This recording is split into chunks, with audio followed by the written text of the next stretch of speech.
네, 이관후 건국대 상어교양대학 교수와 함께합니다. 어서 오세요. 오늘은 신당 얘기가 하도 많이 나와가지고 이거 좀 정리 좀 하려고 이제 하는데요. 오늘의 이제 주된 키워드가 형제 자매 정당이라고 하는 용어입니다. 아니 근데 정치학에 이런 용어가 있나요? 제3신당 얘기는 많이 들어봤지만. 뭐 공식적으로 이런 용어가 있는 것은 아니고요. 그런데 그 위성 정당하고 저희가 좀 구분하기 위해서 이 표현을 이제 좀 사용하는 것 같아요. 근데 북한에서 우당이라는 표현을 쓰잖아요. 친구당. 네. 그죠. 근데 그거 또 다르다. 네, 그거하고 조금 또 다른 뉘앙스가 있습니다. 어떤 개념이에요? 일단 그 두 가지를 좀 위성 정당하고 또 이제 형제자매 정당 부르는 것을 좀 구분할 필요가 좀 있을 것 같은데요. 일단 위성 정당은 지난 그 21대 총선에서 우리가 연동형 비례제 선거제도 하면서 이제 처음 생겨난 말이죠. 위성 정당 세틀라이트 파티 말 그대로. 비례 위성 정당. 네, 그래서 이 위성 정당은 기획해서 만든 겁니다. 그러니까 이제 우당 이렇게 방금 표현하셨는데 원래 기존 정당이. 네, 그렇죠. 기존 정당이 여러 가지 정치적 이유 때문에 만든 건데 예를 들면 80년대 오래 전이지만 80년대 민한당 아실지 모르겠어요. 그건 그러니까 어용 정당 아니었나? 네, 이제 그때 당시에는 독재였으니까. 그렇죠. 민정당하고 우당이었. 네, 우당이었죠. 이제 그런데 그런 정도의 개념이 연동형 비례제를 이렇게 하면서 지난번에 이제 민주당은 더불어시민당, 그다음에 이제 국민의힘은 미래한국당, 맞아요. 이런 이제 그 위성 정당을 만들어서 그렇죠. 나중에 통합을 했죠. 그러니까 이게 이제 그 항상이 어떤 보면 그 저기 중력권 안에 있는. 네, 네. 그러니까 이제 그 형제자매 정당, 뭐 형제 정당, 자매 정당 요거는 그러니까 그렇게 이제 기획해서 만들어진 것이 아니고 비슷한 이념 성향이나 노선을 가지고 있는 정당들이 밖에서 좀 자발적으로 그러니까 만들어지는데 모당의 어떤 규정력 없이. 예. 그러면 정확한 용어가 하나 있네. 가출 정당. 가출 정당이라기보다는 그러니까 원래 그 크게 보면은 뿌리가 같지만 예. 저는 아마 형제자매도 있지만 아마 비슷한 개념 사촌 정도인 것 같아요. 사촌. 아, 사촌 정당. 네, 그래서 이제 지금 뭐 이 가장 최근에 많이 나오는 얘기가 이준석 신당 아닙니까? 그러니까 이제 이준석 신당의 이 보수 정당이라고 하는 것은 지금 안에서 상당히 많은 갈등이 있는 거잖아요. 네. 네, 그러니까 이런 걸 보고 우리가 위성 정당이나 우당이라고 하기는 좀 그렇잖아요. 그렇죠. 사이가 틀어진 사촌 정당. 네, 사이가 틀어진 사촌 정당이 되겠죠. 그러니까 이거 위성 정당으로 개념이 완전히 다른 거죠. 그렇게. 네, 그래서 이제 저희가 좀 구분해서 이렇게 설명하려고 하다 보니까 그런 개념이 나온 것 같아요. 그러면 그 정당의 어떤 입지라고 하는 것은 기존 거기서 떨어져 나도 원래 모 정당의 어떤 정책 그러니까 반경 안에 있지만 네. 정책 주체를 따로 꾸린 경우 이렇게 이제 이해를 해야 되는 거고. 그렇죠. 근데 네. 이제 제3정당이라고 한다면 보통 그게 아니라 뭐 중도지대를 이야기를 많이 하니까 다른 완전히 경계 밖에. 경계 밖에 가서 다른 영역을 구축하겠다는 게 제3정당이고 네. 그런 점에서는 개념 차이가 그러니까 확연히 위성 정당은 그 말 그대로 중력장 안에 완전히 들어와 있는 거고. 그렇죠. 그다음에 지금 얘기하는 형제자매 정당, 사촌 정당은 예. 경계선에 있는 거고. 예. 그다음에 이제 제3지대 신당은 완전히 그 경계 밖에 있다. 이렇게 아마 그러면 이제 모당이 항성이고 네. 이 당은 행성이고 네. 그다음에 이제 제3정당은 해성 정도 되는 거. 네. 제가 우주에 관심이 많아요. 딱 네. 그렇게 정리하면 뭐 되는 거예요. 그렇게 할 수 있을 것 같습니다. 네, 그죠? 그러면 지금 이준석 신당은 만약에 만들어진다면 제3신당이 아니라 사촌 정당이다 이렇게 지금 보시는 겁니까? 저는 그렇게 봅니다. 어떤 점에서? 네. 그러니까 완전히 그 제3지대 중도를 공략하는 것은 아니거든요. 이 당이. 이 당은 보수성을 분명히 가지고 있죠. 네, 정체성은 보수인데 지금의 보수가 너무 못한다. 뭐 형편없다. 보수라고 보기 어렵다. 이제 이런 비판을 하면서 우리가 진짜 보수다, 더 좋은 보수다. 이제 이런 얘기를 하는 거니까요. 그러면 쉽게 말하면 이제 기존 어떤 보수 영역 안에서의 주도권 다툼 네. 과정에서 그러니까 생겨난 파생 정당 이렇게 이해를 하면 그러니까 보수라는 큰 집안이 있다고 하면 그렇죠. 네, 그 안에서 이제 그런 갈등이 생겼다. 그렇죠. 라고 봐야 되겠죠. 근데 왜 그러면 사촌 정당이 아니라 그러니까 제3정당이 아니라 사촌 정당일까요? 이게 이제 그 정치 구조상 어떤 동인이 작동을 하는 거라고 봐야 될까요? 그러니까 크게 한 세 가지 정도 이유가 있을 것 같은데요. 예. 첫 번째는 뭐 선거제도, 우리나라의 선거제도가 소선거구제잖아요. 그렇죠. 그러니까 이제 1등, 2등만 경쟁을 하니까 그렇죠. 3등 이하는 의미가 없어서 제3당이 애초에 좀 제도상으로 힘들고 그러다 보니까 정당 체제도 양당 체제로 이렇게 쭉 많이 발전해 왔고 여기에 하나 더 하면 최근에 이제 정치 문화가 아주 양극화가 심해지는 이제 그런 정치 문화가 또 등장했기 때문에 그렇죠. 정치 양극화. 그러니까 이런 제도, 정당 체제, 정치 문화 이런 것들이 이제 더해져서 신생 정당의 이 제3지대 정당이 나오고 싶어도 지금 나오기가 상당히 어려운 구도가 되어 있는 겁니다. 쉽게 얘기하면 그러면 정치의 어떤 그 구획이 보수 대 진보라고 하는 어떤 그 양분 구획이 지금 되어 있는 거고 3분이 아니라 양분이다 이런 말씀이십니까? 네, 실제로 저희가 뭐 그 한 20년 가까이 지금 여러 정치 제도라든지 정당을 연구하시는 분의 연구에서도 그런 경향이 나타나고 있고요. 그리고 어떤 무당층, 중도층이라고 하는 분들도 사실은 이제 어느 뭐 완전히 제3지대를 형성하고 있다기보다는 양쪽에 약간 끌려가는 형태의 이제 어떤 그 무당층, 중도층이 형성돼 있기 때문에 막상 선거 시절이 되면은 이제 양분되는 그러니까 이런 건 보면 어떤 선거제도나 정당 체제의 약간 학습 효과 같은 것도 있는 것 같고요. 그러니까 제가 지금 그 질문을 드렸는데 그러니까 중도 무당층이라고 하는 독자적 영역이 구축이 되는 게 아니다 이 말씀이시네요.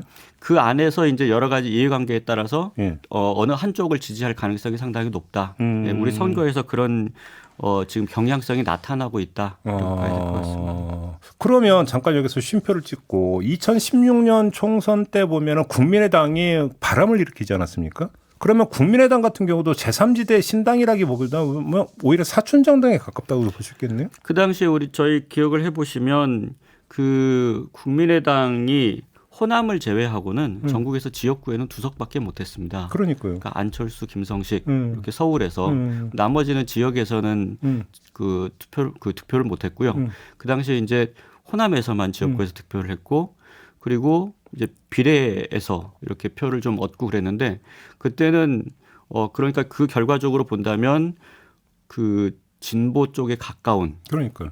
유권자들이 거기에 어떤 뭔가 경고를 하기 위해서 근데 어차피 국민의당을 찍더라도 이것이 보수는 아니다라고 했던 그런 판단을 하고 이제 찍었다고 봐야 되겠죠. 그러면 지금 이거는 완전히 새 개념인데 우리가 이제 어떤 습관적으로 어떤 식으로 규정을 하냐면 기존 거대 양당에 비판하면서 다른 정당이 그러니까 만들어지면 보통 제3정당 이렇게 이제 흔히 불러왔단 말이에요. 근데 그게 되게 어떤 그 정치적이고 구태의연한 분석일 수도 있다. 지지 기반이나 이런 것들을 놓고 볼 때 오히려 사촌 정당의 성격이 강한 경우도 있었다. 네. 그러니까 이제 그게 지난 총선 때 비례 위성 정당 두 정당이 그런 경우고 네. 한 단계 더 와서 2016년 보면 국민의당이 그런 경우다. 네. 그래요? 그럼 안철수 의원은 계속 중도를 강조하는 건 뭐? 그 안철수 의원이 정당을 좀 왔다 갔다 하지 않았습니까? 그래요? 그러니까 아마 독자적인 신당이 만약에 그 지대가 계속 가능했다고 하면 아마 이렇게 본인의 정당을 계속 가지고 쭉 그 정치를 했을 텐데 지금 안철수 의원이 상당한 뭐 국민의당 그때 성공을 거둔 것이죠. 제3정당으로. 예. 그랬음에도 불구하고 그게 지속되지는 못했잖아요. 그러면 지금 교수님 말씀을 정리를 하면 그러면 사촌 정당이 등장하는 것은 진영 안에서의 갈등. 그죠? 네. 갈등에서 비롯되는 것이라고 보는 게 맞겠죠, 동인이. 근데 근본적으로 사촌이기 때문에 친화성은 근본적으로 깔려 있는 거니까. 네. 그 사촌 정당이 설령 태동을 하더라도 언제든지 신축적으로 그럼 원래 모 정당과 다시 통합할 수도 있다. 이렇게도 그러니까 가설이 성립이 되는 거네요. 경쟁할 수도 있고요. 그러니까. 경쟁할 수도 있고 네, 통합할 수도 있고 통합할 수도 있고. 네. 그러니까 상당히 어떤 변동성이 상당히 높은 정당 이렇게 보면 되겠네요. 네. 그렇게 봐야 되는 거고. 네. 그러면 이제 어떤 이론적 영역을 넘어서서 실제 영역으로 들어가서 이준석 신당이 만들어진다면 그게 사촌 정당이다 이렇게 규정하시는 겁니까? 뭐 보수의 사촌 정당이 될 수 있겠죠. 근데 사촌끼리는 사이가 아주 나쁜 경우도 있기 때문에. 그러니까. 아니 근데 제가 하나 그럼 여쭤볼게. 그 이준석 신당이면 지금 교수님이 말씀하신 사촌 정당으로 규정하는 게 맞을 텐데. 예를 들어서 금태섭 신당이나 양양자 신당이나 이런 것을 다 아우른다면 이 정당은 제3정당입니까? 사촌 정당입니까? 그러니까 지금 금태섭 양양자 정당이 말씀하신 대로 이제 그냥 제3신당, 제3지대 신당일 텐데 거기는 지금 별로 이렇게 그 얘기는 오래전부터 나왔는데 힘을 많이 못 얻고 있잖아요. 그렇죠. 네. 이준석 유승민 신당은 지난번 조사에서 뭐 한 15%가 넘는 지지도 나왔는데 그러다 보니까 제3지대의 영향력은 지금 상당히 약하다라고 볼 수 있는 것 같고. 별로 의미를 안 둬도 된다? 뭐 그렇게 큰 의미는 지금 당장은 없지 않을까라는 생각이 듭니다. 그래요? 네. 근데 이게 알겠습니다. 그러면 그냥 이준석 신당 사촌정당이라 치고 제가 조금 전에 말씀드린 변동성이 되게 크다. 사촌정당은. 그러면 앞으로 행로는 어떻게 될 거라고 전망하시는데? 저는 이준석 신당은 뭐 선거제도가 어떻게 되든지 간에 상당한 가능성이 있다라고 생각을 합니다. 조금 전에 윤건영 의원하고 진단이 많이 다르시네요. 네. 아마 아무튼 윤건영 의원은 또 이제 민주당의 입장에서 또 이렇게 얘기를 하셔야 되니까 네. 네, 그렇게 또 뭐 저는 얘기하실 수 있다고 생각합니다. 그런데 그 이준석 신당은 지금 아마 그 신당이 지금 현재 상태에서 가능하냐라고 뭐 일반적으로 봤을 때 첫 번째가 요인이 두 가지예요. 당내 이해관계가 어떠냐, 네. 그다음에 선거에서의 지지율이 어떠냐, 요 두 가지가 가장 큰 변수인데 네. 당내 이해관계에서 보면은 지금 이준석 뭐 또 유승민 이런 분들한테 어떤 기회도 허용하지 않겠다. 뭐 가장 대표적인 게 공천권이잖아요. 그래서 그렇게 허용하지 않겠다라고 하는 이제 당내 이해관계 아주 첨예하고, 그럼 두 번째는 이제 지지율이 문제가 돼요. 어느 정도 지지율을 유지할 수 있느냐. 뭐 지금 여론조사 나오는 17%까지는 저는 어렵다고 보지만 이준석 지지층을 살펴본 최근에 여러 가지 뭐 조사들을 보면 이준석 지지층은 상당히 달라요. 굉장히 견고해요. 예, 특정한 어떤 연령대나 뭐 성별이나 네, 아주 견고해서 뭐 여기는 뭐 당선 가능성이라든지 이런 게 아니고 말 그대로 그냥 그런 것과 상관없이 지지하겠다라고 하는 게 강도도 대단히 높거든요. 간단히 얘기하면 비례 정당으로 가면 일단 무조건 몇 석은 확보하고 들어간다. 네, 그리고 이제 비례보다 사실 더 중요한 것은 그러니까 원래 이제 그 국민의힘 보수의 원류인 거기를 어느 정도 견제할 수 있느냐. 네. 그 지지율이 상당히 중요한데 만약에 이준석 신당이 한 10% 그다음에 그보다 적더라도 한 뭐 5% 7% 정도 지지율을 유지한다고 하면 국민의힘이 수도권에서 이기기가 매우 어렵습니다. 그러니까 저희가 저번에 강서구청장 보궐선거 결과를 분석을 하면서 국민의힘의 패의는 역시 그 합리적 보수 내지 중도 우파 이들의 어떤 대거 투표 포기, 그죠? 내지 이완 이렇게 이제 분석을 한 바가 있어요. 근데 만약에 이준석 신당이 그럼 그걸 당길 수 있다고 보시는 겁니까? 유승민 대표 아마 지지층이 이제 합리적 보수라고 아마 표현되는 부분이고 또 이준석 지지층이 이제 말 그대로 2030 보수에서 그 지지층이라고 본다면 그러니까 여기 빼고 국민의힘이 선거에서 이길 수 있느냐라고 하는 고민이 있는 거죠. 그렇죠. 네. 그다음에 이 두 사람들이 밖에 나가 있는데 과연 거기를 지지하는 분들이 그래도 국민의힘을 찍어줘야지라고 오겠느냐. 만약에 이제 그렇지 않다고 한다면 저는 국민의힘에서 뭐 지금 당장은 뭐 나가도 상관없겠다라고 보지만 나중에 만약에 좀 급해지면 저는 손짓을 할 거라고 봅니다. 지금 당장은 공천 경쟁이기 때문에 뭐 이준석, 유승민 나가는 것에 대해서 뭐 나쁘지 않게 생각할지 모르겠지만 막상 이제 공천이 끝나고 나서 1월 말 정도 되면 출마자들 입장에서는 당선이 눈앞에 왔다 갔다 하는 거거든요. 그러면 저쪽에 손을 내밀지 않을 이유가 없지 않느냐. 잠깐만요. 지금 그 말씀은 그러면 지금 국민의힘은 따로 가고 이준석 신당 따로 가는데 경우에 따라서는 총선 즈음에서 다시 합칠 수 있다. 혹시 이런 말씀이신 거예요? 저는 그 가능성이 대단히 높다고 봅니다. 그래요? 네, 지금 국민의힘 그러니까 양쪽의 입장에서 해보면 국민의힘 입장에서는 일단 내보냈다가 만약에 저 신당이 지지율이 유지가 안 되는 거예요. 그러면 국민의힘이 마이웨이 해가지고 1등할 수 있으면 가장 좋겠죠. 지금 국민의힘 주류 입장에서는. 네, 가장 좋은데 만약에 그렇지 않다라고 하면은 저는 손짓을 할 수 있다고 생각을 해요. 그때 가서 보자라고 할 수 있을 것 같고. 그럼 뭔가 지금 그 딜할 거리를 그러니까 제시를 해야 돼요. 네. 그럼 이준석, 유승민 신당 입장에서는 어떻게 했느냐라고 생각해 보면 일단 지금 이렇게 나오는 거죠. 나왔다가 국민의힘이 독자 생존하기가 어려운 거예요. 총선에 승리하기가 어려우면 그럼 그때부터는 키를 이쪽에서 쥐는 거 아닙니까? 네. 유승민, 이준석이 총선을 이기게 해줄 거냐 말 거냐를 여기서 결정할 수 있는 거예요. 다른 하나는 지금 안에서 굉장히 많은 서름을 받고 있는데 봐라. 우리를 무시하면 결국은 너희가 이길 수 없지 않느냐. 근데 바로 그 지점에서 예. 이준석 전 대표가 윤석열 대통령한테 강력하게 그러니까 그 각을 세우는 이유가 바로 사실 거기에 있다고 보는데 이준석 전 대표는 대선에서 윤석열 후보가 이겼던 것에 상당한 지분을 내가 갖고 있는데 근데 정작 이기고 나니까 나를 징계를 때렸다. 팽했다. 거기에 대한 극심한 배신감이 사실 깔려 있는 거잖아요. 그런 상태에서 지금 교수님이 그리고 있는 하나의 어떤 시나리오스 이걸 그러니까 선뜻 받을 수 있을까요? 이준석 전 대표가? 지난 대선에서 보면은 이준석 대표가 이렇게 상당히 그 마음의 상처를 입고 지방으로 이렇게 막 돌고 했을 때 거기 주역들이 다 있었죠. 김기현 대표가 주선을 해서 그때 원내대표였죠. 예, 윤석열 당시 후보가 지방으로 막 찾아가고 이제 그렇게 해가지고 겨우겨우 봉합이 되면서 그리고 나서 그 선거를 이긴 거거든요. 네. 그럼 이제 이번 총선에서도 과연 그렇지 않겠느냐라고 보면은 저는 뭐 그런 장면이 또 연출되지 않을 가능성, 뭐 연출되지 않으리라고 보기 어렵다. 네. 그러니까 바로 그 지점 때문에 일단 그냥 총선 완주를 해서 그러니까 정치적 교두보를 만들고 의석 몇 석이라도 확보를 해서 오히려 대선 때 배팅하는 게 더 그러니까 정치적으로는 실의가 아니냐. 근데 그거 쉽지 않습니다. 왜요? 저희 그 정치적으로 과거에 보면 이렇게 할 듯 말 듯 하다가 마지막에 도와주지 않잖아요. 그러면 이제 또 그러면 이제 저쪽에서 배신감 느낀다. 보수가 이준석에 대해서 포용력이 굉장히 약해지겠죠. 네, 결과적으로는 배신자 낙인이 찍힌다는 겁니까? 그렇죠. 저희 그 단일화 합의를 했다가 파기했을 때 과거에 몇 번 사례가 있지 않습니까? 네네네. 구체적으로 말씀 안 드리겠지만 그 다음에 그 파기했던 정치인들이 재기하기 대단히 어렵습니다. 네, 특히 자기 원래 가까운 진영에서는 그걸 용서하기 어려운 거죠. 네, 그래서 교수님의 진단은 총선 막판 가서 국민의힘과 이준석 신당이 만약에 신당이 만들어진다면 통합할 가능성이 대단히 크다. 이준석 신당 입장에서 지금 이준석 대표 입장에서 지금 나왔다 들어가는 게 훨씬 낫지 않겠습니까?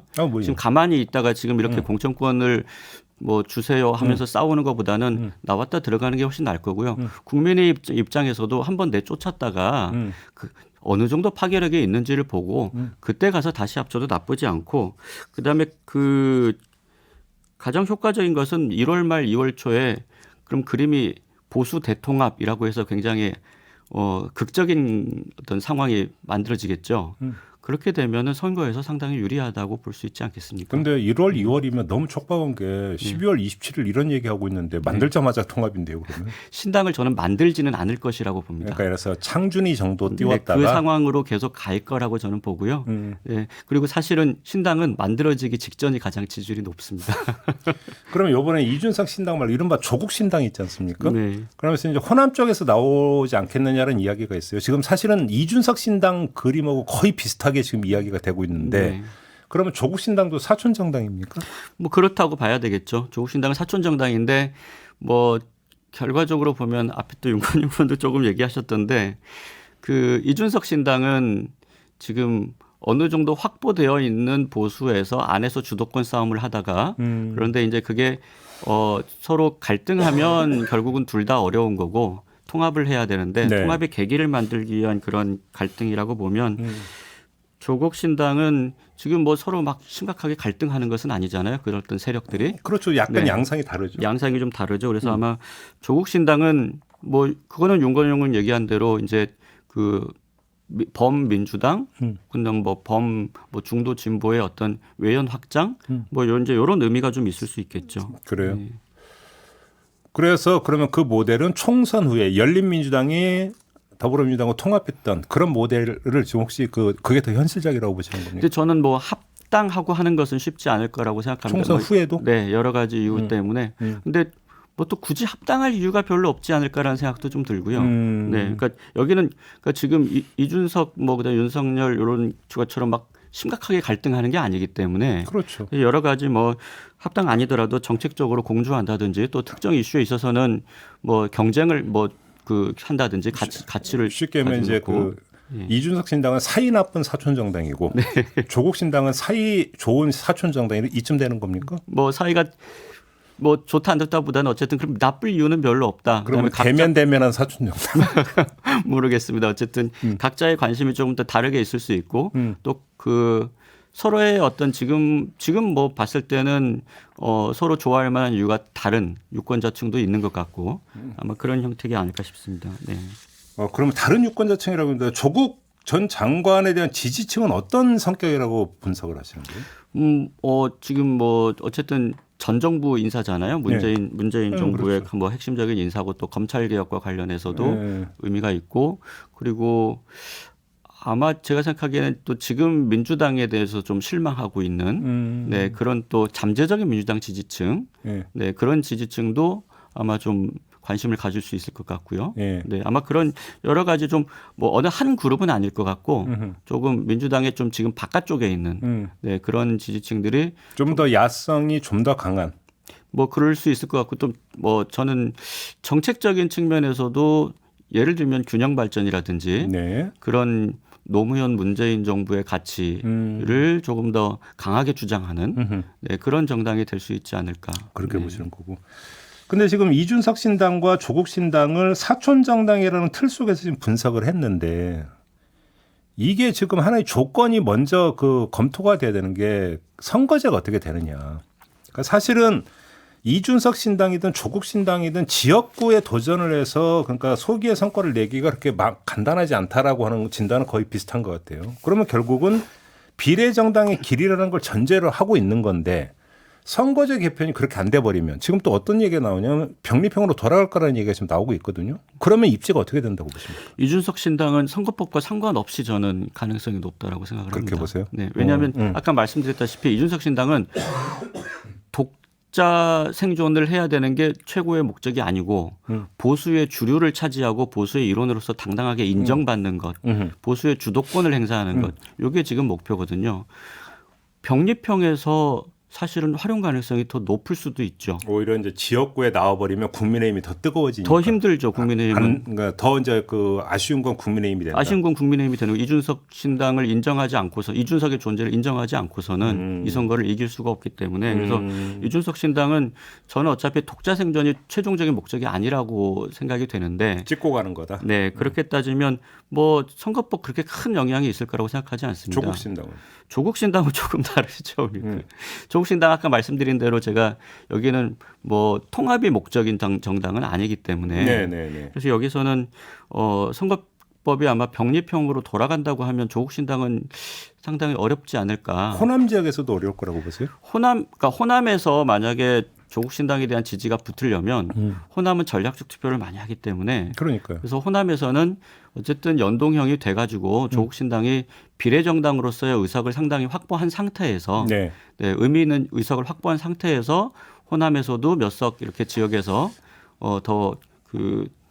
더해지는 아마 그런 형태가 아마 의미가 있을 텐데 비례가 거의 만약에 병립형에서는 비례가 이제 상당히 어려울 텐데 그렇게 의미가 없다고 한다면은 아마 지역에서도 훨씬 더 어렵겠죠. 그래요. 네. 지역에서도 어려울 거다. 네. 오히려 그러니까 선거제 개편의 영향은 이준석 신당보다는 조국 신당이 더 받을 거다. 저는 뭐 그렇다고 생각을 하고요. 예. 지금 어쨌든 이제 저는 뭐 그런 얘기하고는 좀 뭐 지금 현재 어떤 정치적인 뭐 이해관계하고 좀 별도로 우리나라 지금 선거법 지금 뭐 병립형 이런 얘기가 있는데 어떻게 보세요, 진짜? 지금 우리나라의 그 선거법은 정답은 없습니다. 어느 쪽이 더 좋다고 할 수는 없는데 네. 지금 우리나라 정당의 그 양대 정당의 국회 의석 독점이 민주화 이후로 가장 심한 상태예요. 95%가 넘습니다. 지금 두 정당이 국회 의석 중에 가지고 있는 의석수가 95%가 넘는데 그렇죠. 결국은 한 30% 정도 득표해서 40% 이상의 의석을 가져간다는 거거든요. 요거는 표심의 왜곡이죠. 예, 표심의 왜곡이고 표심의 왜곡도 어느 정도 생길 수는 있는데 정도가 너무 과하고 그다음에 다른 한편으로 보면 그렇게 두 정당이 좋은 경쟁을 해가지고 우리가 정책적으로 다양한 얘기들과 나오고 더 좋은 정책들이 나오고 있느냐 결과를 봐야 되는데 지금은 오히려 정책이 실종되고 정치적 양극화가 굉장히 심해지고 있는 현상이 계속 나타나고 있잖아요. 네. 결국은 보면 지금의 선거제도 그다음에 그러니까 제가 선거제도 말씀드린 거는 양대 정당에게 상당히 유리한 그런 선거제도가 한국 정치에 지금 그렇게 큰 도움이 되고 있는 것 같지는 않다. 그래서 저는 그러니까 그러면 준연동형이 일정의 타당성이 있다는 말씀이시잖아요. 준연동형이 지난번에 우리가 했는데 이 제도에 대해서 나쁜 이미지를 갖게 된 것은 사실은 위성정당 때문이죠. 이탄희 의원이 그래서 위성정당 국고보조금을 절반 깎는 법안을 발의를 한다는 거 아닙니까? 네, 이게 좀 효과가 있을 거라고 보세요. 위성정당하고 합당을 하면 그렇죠. 네, 나중에 합당을 하게 되면 하는 건데 저는 효과는 상당히 있을 거라고 생각을 합니다. 네. 왜냐하면 국고보조금이 정당 운영에서 차지하는 비중이 굉장히 크거든요. 그리고 지금 받고 있는 금액도 대단히 많고요. 근데 이것도 사실은 한계가 있는 게 합당을 한다면이잖아요. 네. 근데 합당 안 해놓고 그냥 따로 가게 만들어도 그 모정당 입장에서 나쁠 거 없거든요, 사실은. 그러니까 저는 뭐 합당하지 않으면 사실 그런데 정당이 의외로 합당하지 않으면 통제가 안 됩니다. 그래서 갈수록 원심력이 발동한다는. 그럴 수밖에 없죠. 왜냐하면 뭐 어떤 그런 말 그대로 정치적 이해관계 때문에 그런 건데 그런 어떤 안에서 여러 가지 다른 이야기들이 나올 수밖에 없고요. 저는 그런 의미에서 보면 지금 한국에서 제3지대 정당이 현실적으로 굉장히 어렵기 때문에 저는 사실은 현재의 어떤 대드록 상황이라고 그럴까요? 양 정당들이 거의 극단적인 지금 갈등 상황에 있는데 그런 의미에서 본다면 보수는 보수대로 진보는 진보대로 그 안에서 독자적인 가치 또 더 뭐 좋은 경쟁, 그러니까 경쟁이 그 안에서라도 좀 일어나는 게 좋지 않은가. 네, 아마 그런 생각에는 대부분의 정치학자들이 저는 동의할 것이라고 생각을 합니다. 그러니까 어차피 네. 그 거대 양당 구조가 어쩔 수 없는 거라면 그 안에서 다시 블록화 현상이라고 하는 게 더 나을 수도 있다. 지금 한국 정치의 상황을 좀 조금 더 극단적으로 말씀드리면 일본에서 이제 그 자민당 일당 독재라고 그러잖아요. 그렇죠. 오랫동안. 그렇죠. 근데 이제 그것을 완화시키는 게 이제 자민당 내 파벌 간의 경쟁. 또 한편으로는 담합이기도 하지만 그것이 또 정당의 역할을 한다고 하는 이제 해석들이 있는데. 그런데 문제는 그게 개파냐 정파냐가 문제가 그렇죠. 되는 거죠. 그런데 그거보다는 한국에서 그것이 정당의 형태로 나타나서 진보 안에서도 경쟁하고 보수 안에서도 경쟁하고. 쉽게 말하면 그러면 이제 네. 그러니까 그 진보 좌파, 진보 우파 이렇게 되는 겁니까? 저는 또 좌우의 개념도 있지만 지금에 봤을 때는 정치 행태하고 관련이 있는 것 같아요. 네, 어떤 정치 행태를 보여주느냐. 그다음에 이렇게 보수라면 이렇게 해야 된다. 진보라면 이렇게 해야 된다라고 하는 그런 좀 다양성들이 확보되는 것이 저는 국민들한테는 좋지 않겠는가. 네, 알겠습니다. 네, 네. 오늘 아무튼 좀 새로운 시각이 좀 제기가 된 것 같습니다. 그러니까 뭐 아주 상투적으로 그다음에 거의 관례적으로 제3정당 이런 표현을 많이 쓰는데 오히려 제3정당이보다는 사촌정당이라고 규정하는 게 더 맞다. 지금 한국 정치의 상황이 상당히 좀 그렇죠. 좀 특별한 상황이고 그리고 지금 이제 선거제도도 지금 저희가 변화 혹은 적응하는 과정이기 때문에 그런 상황이 나오고 있는 것 같은데 아마 이런 부분들이 좀 어쨌든 좋은 방향으로 잘 정리됐으면 하는 바람입니다. 근데 사촌정당이라 하더라도 이준석 신당과 조국 신당의 행로가 상당히 다를 거다. 행로도 다르고 의미도 다르고 아마 지향하는 바도 다르고 그러지 않을까 생각합니다. 네, 그렇게 정리를 네. 하면서 오늘 순서 모두 마무리하도록 하겠습니다. 이관우 교수와 함께했습니다. 고맙습니다. 네. 네, 저도 함께 물러가겠습니다. 고맙습니다.